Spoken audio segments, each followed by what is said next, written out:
If you know how to use the filter function, then you probably also know that the function by itself can't do partial matches.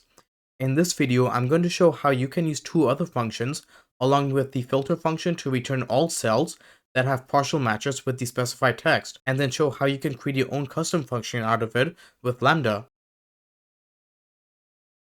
In column A, I have a list of invoice numbers, and column B shows how much each invoice was billed for.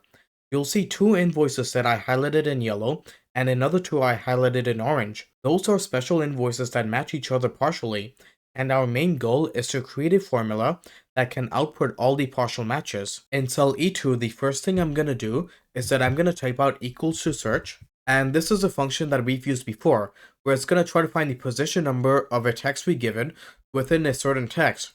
So in this case, we want to find the position number for this text, invoice 646188, and we want to find it within this range of cells in column A.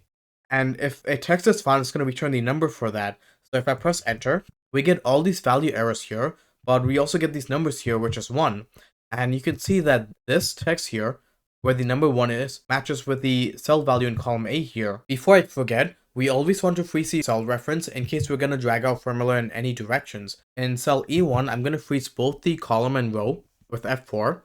And the same thing for the values in column A here. Do F4 to freeze both rows and columns, and F4 again for the second cell, and then press enter.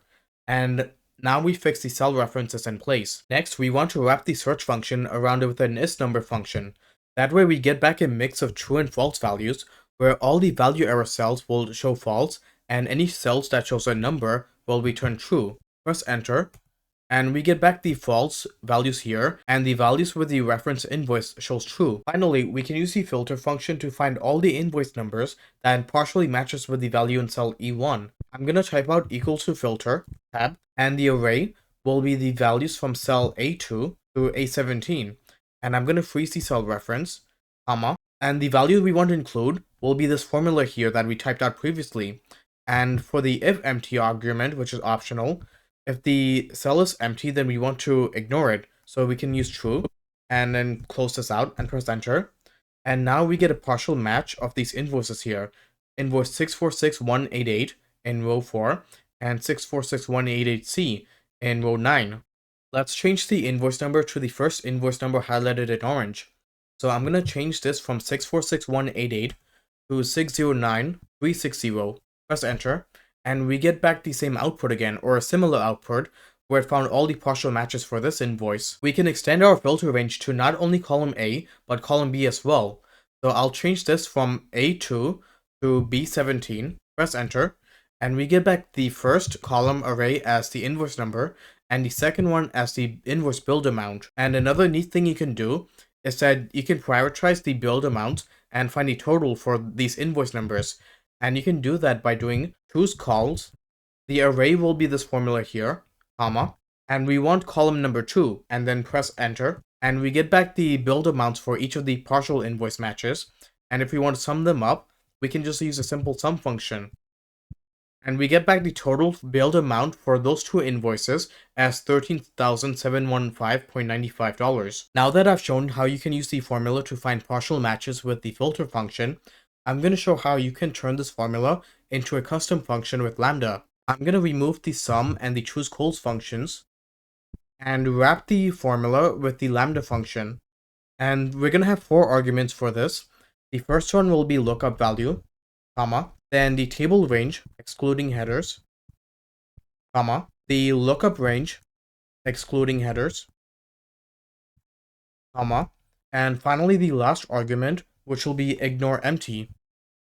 And for this argument, it's going to be true or false if you want to ignore a cell that's blank, comma. And for the formula, we're just going to adjust these ranges here to fit the arguments.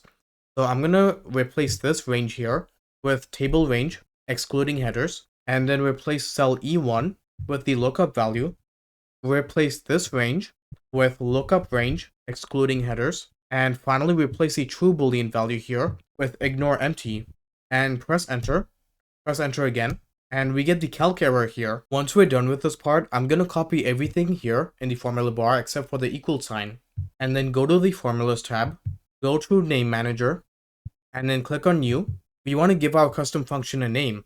So I'm just going to call this underscore get underscore partial filtered data.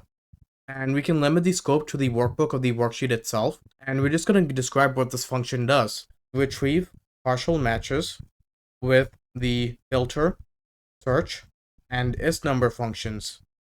You can describe it however you want, but I'll just leave it like this for now.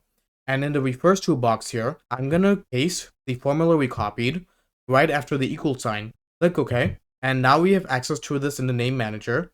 Close this out. And if I do equals to underscore, we have the custom function available to us now. Do tab. We have the lookup value, which in this case will be cell EAT1, and do F4, comma. The table range excluding the header will be everything from cell A2 to B17, squeeze both cells, comma. The lookup range will be the column where the invoice numbers are, excluding the header, and then comma. Ignore empty. We want to ignore the blank cells, and then close this out and press enter. And we get the same output as before now. Now, likewise, if you want to sum up these values here, then you can do the same thing as before. Apply the chooseCols function. The array will be this function here. And we want to get back column number 2 and press enter. Now we have the values for the invoice build amount. If we want to sum them up, we can use the sum function next and just close this out. And we get back the total sum build amount for this invoice. That's pretty much it on how you can find partial matches with the isNumber, search, and filter functions. If you guys found this video to be helpful, then hit the like button and comment down below what else you'd want to see. And if you haven't already, subscribe. Follow me on Instagram and LinkedIn to get notified the next time I upload a video as well. Until then, I'll see you guys next time.